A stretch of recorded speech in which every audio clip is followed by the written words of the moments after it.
Sugesti apa sih yang dibutuhkan gitu? Mungkin itu saja Pak Buya. Terima kasih. Baik, iya. Waalaikumsalam warahmatullahi wabarakatuh. Terima kasih untuk Pak Ruhyat. Buya, silakan Buya. Tahan dulu barangkali. Oh, atau Pahan dulu. Ya. Ya, katakanlah sisi sugestinya dengan doa itu.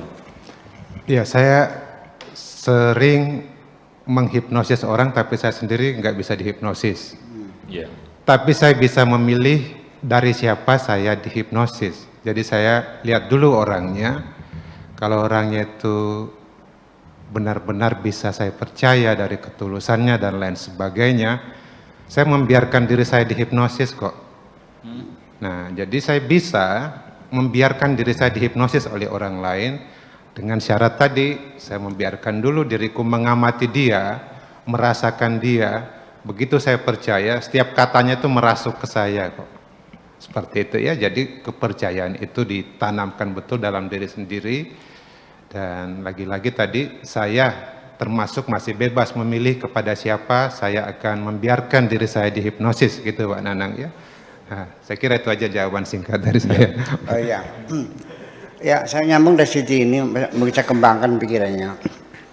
Jadi efektivitas autosuggestion yang kita lakukan itu nanti akan sangat tergantung sekali kepada setinggi apa kepercayaanmu kepada Tuhanmu itu.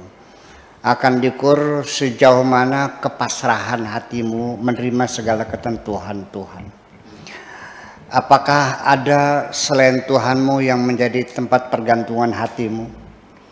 Apakah engkau masih mengandalkan orang yang lain selain Allah? Barangkali punya paman jenderal yang menolong Anda, atau orang tua yang menjadi pejabat tinggi. Selagi engkau masih meyakini ada pihak lain yang bisa menolongmu, engkau masih bergantung pada orang lain, jangan berharap Anda akan sukses mensugesti diri Anda sendiri. Ketika orang yang mensugesti saya itu, saya menilai di bawah saya ilmunya, nggak akan bisa tersugesti kok. Atau saya tahu keburukan-keburukan orang sugesti itu, tahu kejelekan-kejelekannya, juga tidak akan bisa tersugesti. Atau saya tidak sangat tergantung kepada dia, juga sulit tersugesti. Nah makanya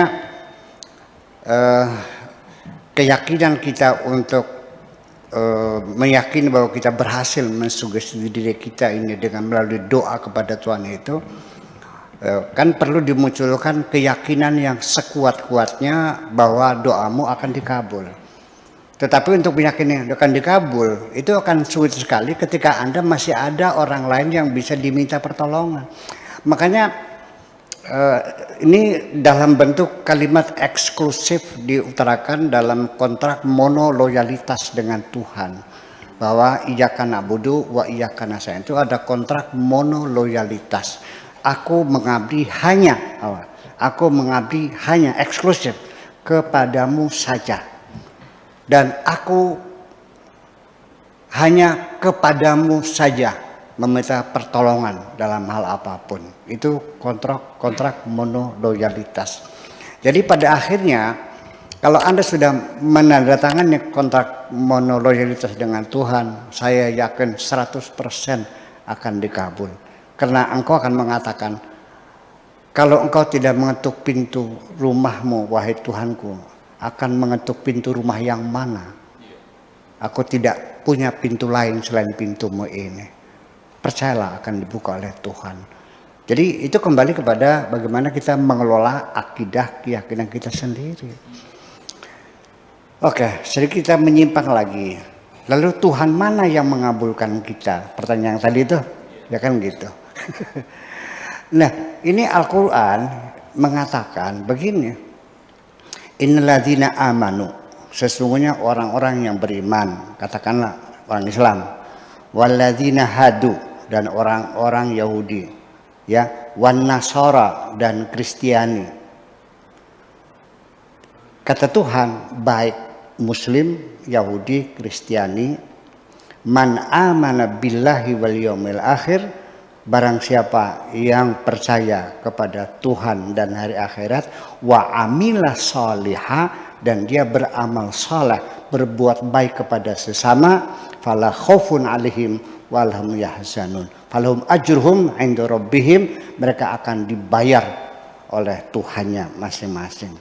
Dan wala khaufun alaihim wala yahzanun, dan dijamin akan hilang rasa takut dan kecemasan. Jadi siapapun agamanya, Tuhan pasti mengabulkan.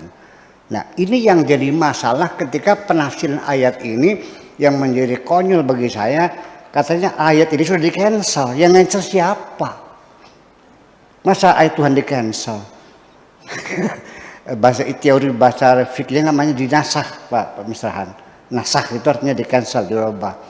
Nah, hadis Nabi bisa merubah Al-Quran.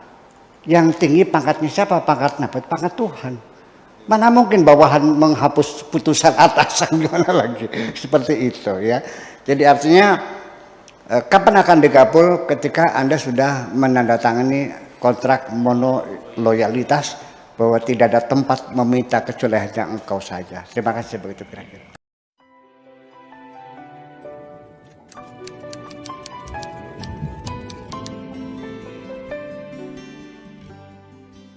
Aku hanya ingin berbagi kebahagiaan dan tidak menggurui siapapun. Terlalu sulit bagiku untuk menyalahkan siapapun.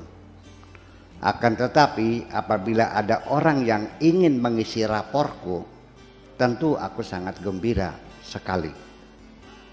Dan kujamin aku tidak akan sakit hati sedikit pun.